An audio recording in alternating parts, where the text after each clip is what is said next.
Female के साथ साथ ये मेल्स में भी होम रेमेडीज क्या है, पिगमेंटेशन को हमें जड़ से खत्म करना है।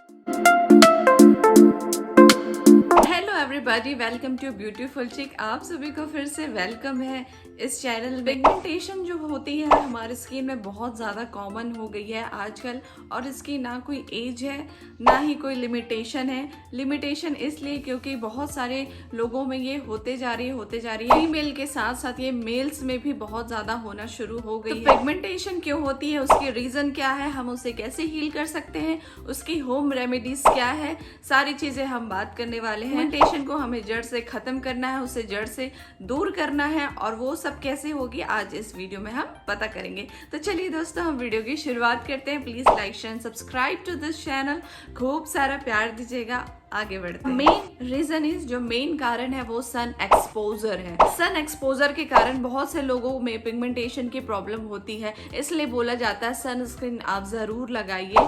सनस्क्रीन लगाना इज मस्ट। सनस्क्रीन लगा के ही आप जाइए, चाहे आप बादल में जा रहे हो, धूप में जा रहे हो, शाम को जा रहे हो, कभी भी आप जा रहे हो, लेकिन सन प्रोटेक्शन हमें अपने स्किन में करना बहुत ज्यादा जरूरी है। इसलिए हमेशा बोला जाता है, हर डॉक्टर एडवाइस करते हैं, हर डर्माटोलॉजिस्ट एडवाइस करते हैं कि सन एक्सपोजर से आपको बचना है, सन रेज से आपको बचना है।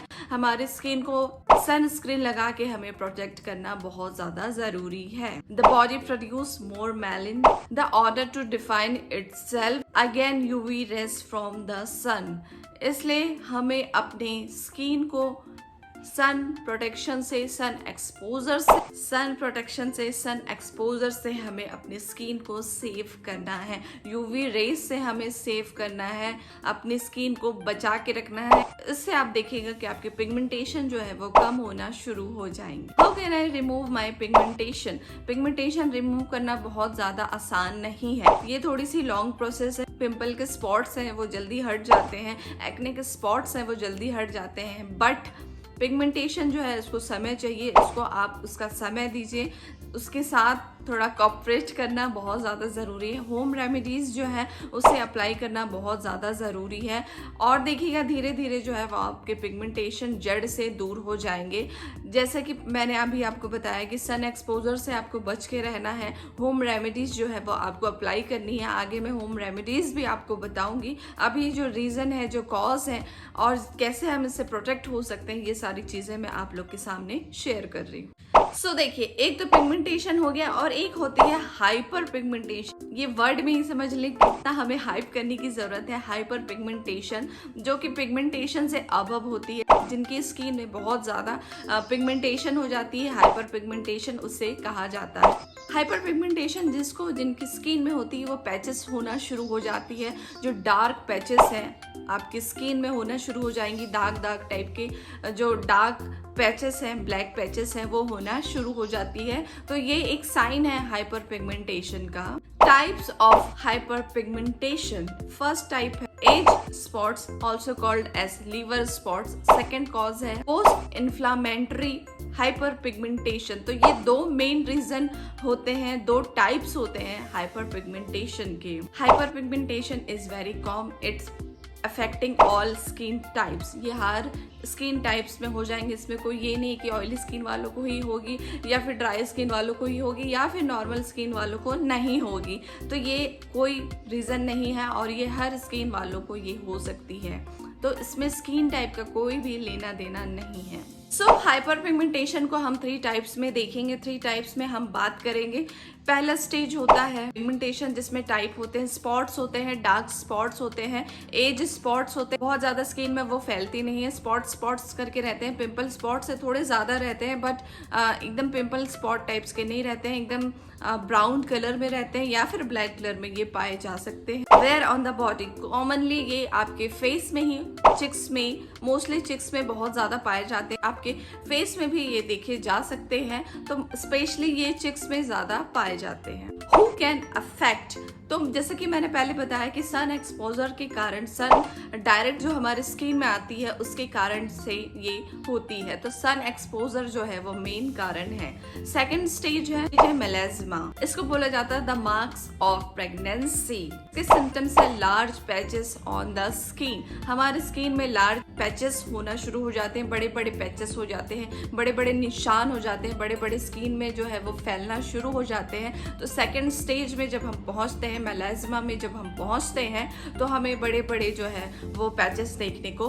मिलते हैं। Where on the body, face में हमें मिलेंगे, फोरहेड में भी हो सकते हैं, साथ ही साथ ये आपके स्टमक में भी देखने को मिल सकते हैं। तो जब आपको मेलास्मा होगा, मतलब सेकंड स्टेज में जब आप जाएंगे, तो ये आपके स्टमक में भी देखने को मिल सकते हैं। हु कैन इफेक्ट, मोस्टली जो प्रेग्नेंट वुमेन है उनको ये ज्यादातर देखने को मिल सकता है, या फिर जो बर्थ कंट्रोल पिल्स लेती हैं उन लेडीज में भी ये मोस्टली पाए जाते हैं। मीडियम टू डार्क स्किन वालों को भी ये बहुत ज्यादा इफेक्ट करती है, उन स्किन में भी ये चीजें पाई जाती है। तो मोस्टली जो मेलास्मा होती है प्रेग्नेंट वुमेन्स में ज्यादातर ये पाए जाते हैं। बर्थ कंट्रोल पिल्स ले रहे हैं उनमें भी ये पाए जाते हैं, डार्क स्किन वालों में भी ये होती है। तो सेकंड स्टेज जो है वो मेलास्मा है। थर्ड स्टेज है वो है पोस्ट इन्फ्लामेटरी। जो थर्ड स्टेज है वो पोस्ट इन्फ्लामेटरी है, जो कि है हाइपर पिगमेंटेशन।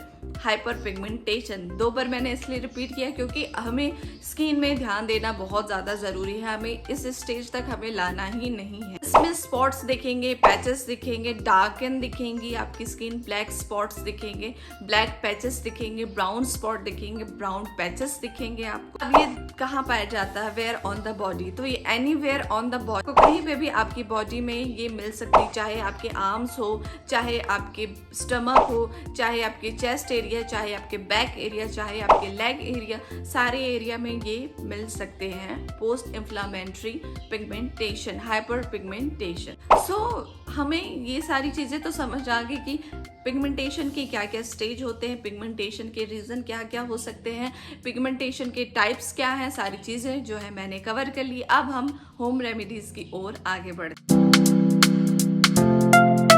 फर्स्ट चीजें हैं Apple cider vinegar. Apple cider vinegar को आप डायरेक्ट अप्लाई नहीं करेंगे। हाफ ढक्कन या हाफ टी स्पून लीजिए, उसमें हल्की सी ड्रॉप ऑफ वाटर आपको मिलाना है। कॉटन पैड लीजिए, कॉटन पैड को लेके आपके पैचेस एरिया में आपको जस्ट डैब करना है, सिर्फ और सिर्फ डैब करना है, उसको रब नहीं करना है, क्योंकि यदि आप रब करेंगे तो हो सकता है वो स्किन इरिटेशन हो जाए। इसलिए जस्ट आपको डैब करना है और सिर्फ 2 से 3 मिनट के लिए ही आपको रखना है। उसके बाद आपको इमीडिएटली उसको रिमूव करना है, क्योंकि ये बहुत ज़्यादा स्ट्रॉन्ग है, इसलिए आपको डाइल्यूट करके ही अपने स्किन में अप्लाई करना है। बहुत देर तक आपको नहीं रखना है, 2 से 3 मिनट के लिए ही आपको इसे अप्लाई करनी है। इसके बाद आपको लूक वार्म वाटर से इसे रिमूव कर देना है, लगा के नहीं रखना है स्किन में। आप इसे डेली भी कर सकते हैं, लेकिन मैं आपको सजेस्ट करूंगी अल्टरनेटिव आप इसे अप्लाई करिए, क्योंकि स्किन को काम करने का भी मौका दीजिए, रेस्ट करने का भी मौका दीजिए, ज़्यादा वो इरिटेट ना हो जाए, इसलिए अल्टरनेटिव आप इसे अप्लाई करिएगा। सेकंड चीज है ब्लैक टी वाटर। आपको एक पानी लेना है, आपको पानी लेना है बॉल में, इसे बॉइलिंग के लिए डाल दीजिए। उसमें आपको 1 टीस्पून जो है वो चाय पत्ती, ब्लैक टी लीव्स, दोनों एक ही है, उसे डालना है। बॉइलिंग के लिए आपको छोड़ना है। बॉइलिंग अच्छे से करिए जब तक वो डार्कन ना हो जाए, कलर जो है वो चेंज ना हो जाए। उसको 2 घंटे के लिए ठंडे होने दीजिए। उसके बाद जो है उसको ड्रेन कर दीजिए। तो पानी है आप उसे एक कंटेनर में ले लीजिए और उसके बाद कॉटन पैड लीजिए, डिप करिए और अपनी स्किन में उसे अप्लाई करिए। इसे आप ट्वाइस डेली यूज कर सकते हैं। कॉटन पैड को अप्लाई करिए और उसको सिर्फ 5 मिनट्स के रहने दीजिए और उसके बाद इसे आप वॉश ऑफ कर सकते हैं। थर्ड होम रेमेडीज है मिल्क। मिल्क बहुत ज्यादा जरूरी है हमारे बॉडी के लिए, साथ ही साथ हमारे स्किन के लिए। मिल्क 1 टीस्पून लीजिए, कॉटन पैड में डिप करिए और अपने एरिया, जो आप एरिया में, जिस एरिया में आपकी पिगमेंटेशन है उसमें आप पैड ट्राई करिए, हल्का हल्का डैब करिए और उसको 5 मिनट्स के लिए लीव कर दीजिए।